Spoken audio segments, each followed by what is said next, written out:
hapa Ruchuru ndio fasi ya berso ya demokrasia.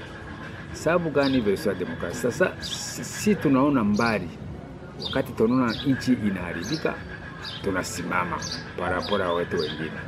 Kama tunaweza kurudia historia kwanza ya 2019, sababu tukaanzia independence tutenda mbali, tukaanzia tu historia ya 2019. Wakati Kisekedi alikamata pouvoir, alisahau ya kama baba yake alifanya kupita mwaka 13 na ikanapigana na Mobutu, hakuweza. Lakini Ruchuru ndiyo iliweza kuwasaidia, revolution iliweza kuanzia hapa na Mobutu alishaenda. Sasa Kisekedi naye wakati alikamata cheo alisahau ile yote. Mu 2019 akaanza mino yake, ndio maana aliweza kutia marehemu Kitenge Yesu kome konsei yake kwa kusema ampatie hiyo maere mbaya yenye maisha ya Mobutu alikuwa nayo.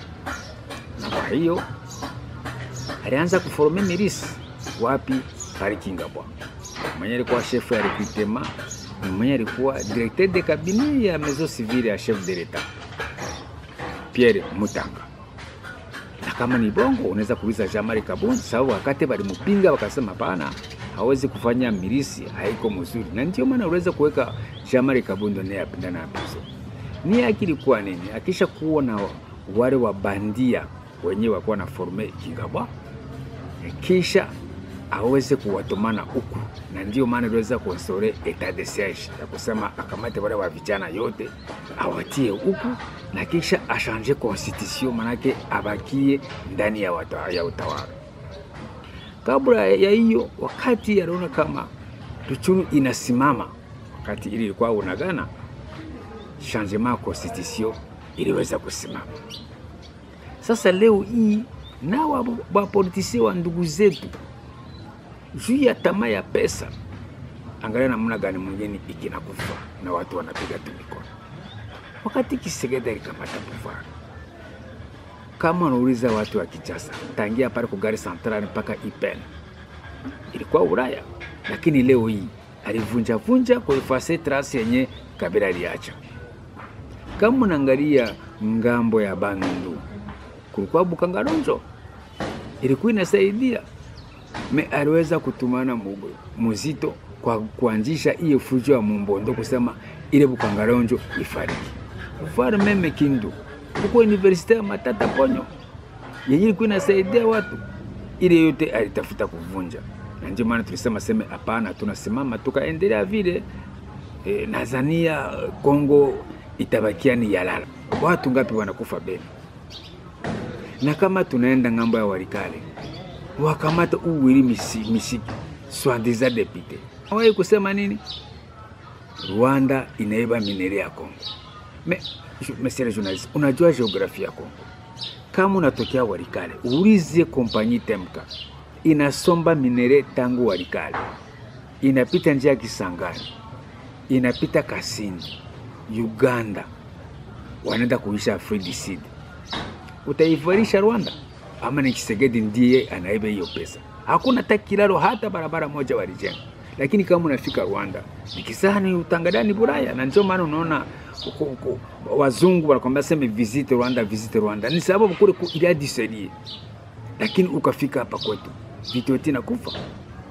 Wakati M23 afsiri inakamata komande ya Nord Kivu, angakize kwa natengeneza barabara ya Masisi, ni miaka ngapi ile barabara haitengenezewi? Uko Temwe bila roho hapa Ruchuru bali tengeneza. Sasa tukubali mwenye hakutengeneza kitu hata kimoja aanze kuvunja na yenye alikuta. Leo kunasikia bilaro wanabombarde, village wanarunguza, kompani banarunguza. Nani atakuya kuijenga? Na watu wanaangalia tu vile wananyamaza. Sasa ya muhimu wa vijana yetu hawajui yenye wako ndani. Wanawadanganya sema wazalendo. Sababu nia yake ilikuwa nini?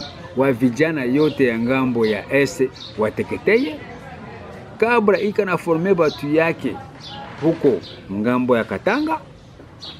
Tanzania unajua wanasema wa service national ni bongo, wanawafundisha bunduki na jembe kusema wakiwe kuokupe huku na kisha changer constitution abakiwe. Sasa akisha kuchanger constitution nchi itarudia tena namna gani? Sababu tulipona Mobutu lakini Tshisekedi yeye anakuya tena ni mambo ingine. Message journalist, usifikiri kama community international o Doha o Washington haiko ndio itaresoudre ba probleme yetu. Hapana, mwanyiko msingi ya probleme yetu ni Tshisekedi. Haiko mzungu ndiye atakia kutatua shida zetu. Sasa leo natutia ndani ya fitina. Tunakuwa na fitina na Rwanda, tunakuwa na fitina na Kenya, tunakuwa na fitina na Angola, bientôt itakuwa na Belgique. Finalement tuko tunaenda wapi? Na ndio maana sisi kama wa notable tunasensibilize wa vijana wote wasimame kama mtu moja, sababu Kongo ikinakufa. Wakati tunaanza sasa kuwa na bilaro yenye ilikuwa nani atajenga. Ndio maana sisi wa notable tunasimama kusensibilize wa vijana waingie ndani ya jeshi, tufanye haraka tuachane na huyo mtu, sababu akibakia ni Kongo ndiyo itaisha.